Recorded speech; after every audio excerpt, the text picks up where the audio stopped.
My boyfriend took me to Hooters. Just to humiliate me in front of his friends. I thought I was meeting my boyfriend's coworkers for a casual dinner. Instead, I found myself sitting in Hooters, surrounded. My boyfriend took me to Hooters and used me like a showpiece in front of his friends. I've been dating Dan for 3 months. He's 29, I'm 25. Things had been going well. He was funny, smart, shared my interests like D&D, games, and even my love for expensive scotch. I thought I'd found someone different. Mature. I was wrong.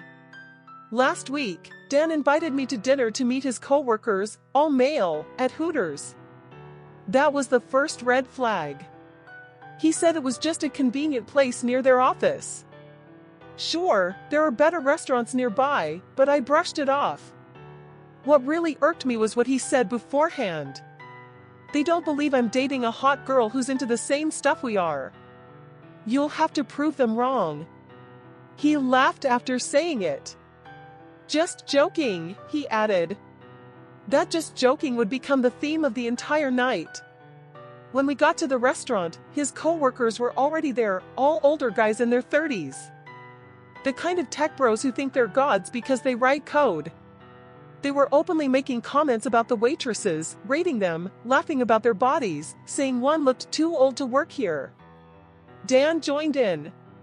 Loud enough for me to hear. I felt like I was sitting with teenagers in adult bodies. Then came the real performance. They turned their attention to me. It started with innocent-sounding questions about my hobbies, until I realized they weren't curious, they were testing me. Trying to catch me. One by one, like an inquisition. So, you like tabletop games? What edition did D&D switch from THAC 0? Oh, you're into history? What year did the French Broad River get its name? You code? What's the difference between BFS and DFS traversal? I'm a junior automation engineer at a startup. I used to work in QA. I'm still learning. These guys were senior devs, and they were throwing obscure, often irrelevant technical questions at me like it was a job interview. Every time I tried to laugh it off, they'd say, "Just joking." But I wasn't laughing.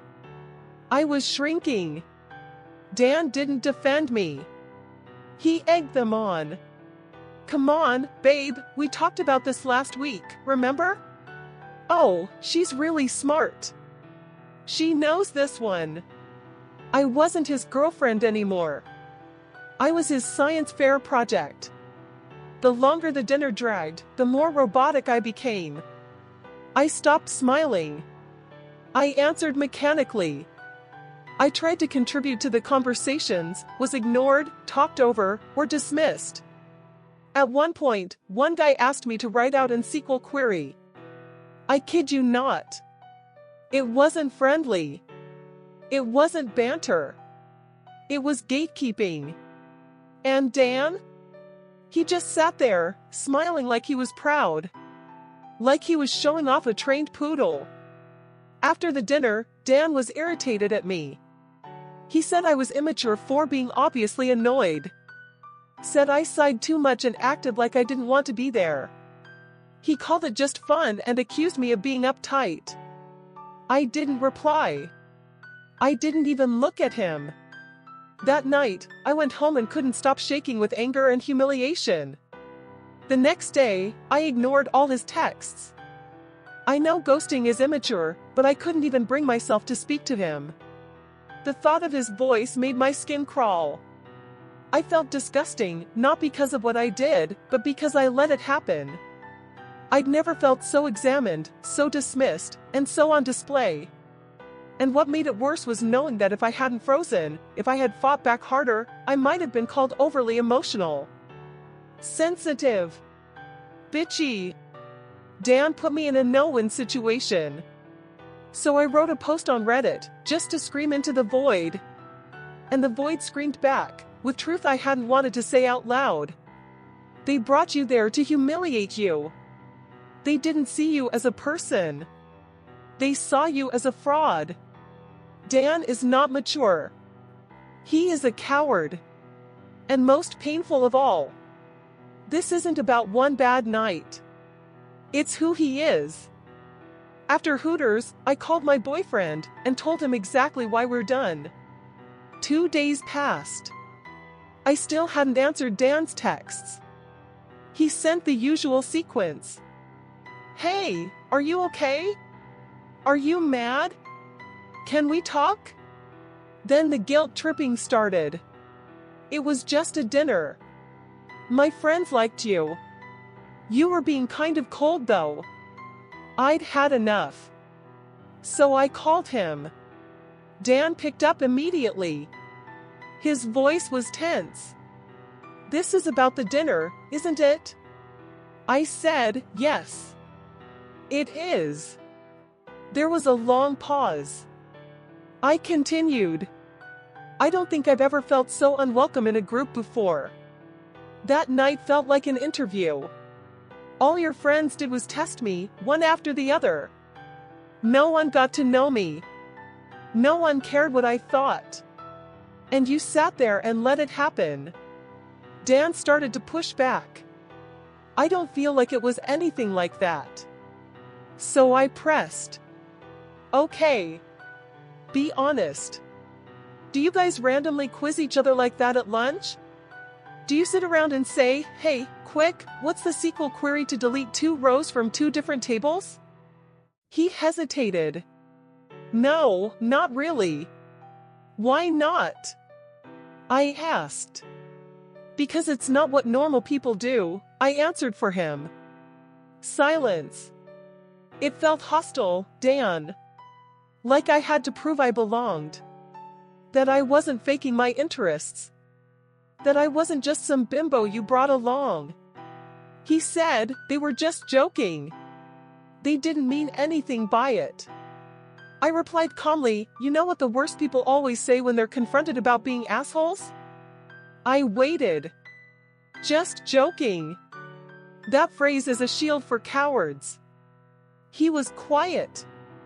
Then muttered, I didn't mean to make you feel like that. I wasn't done. You were coaching me.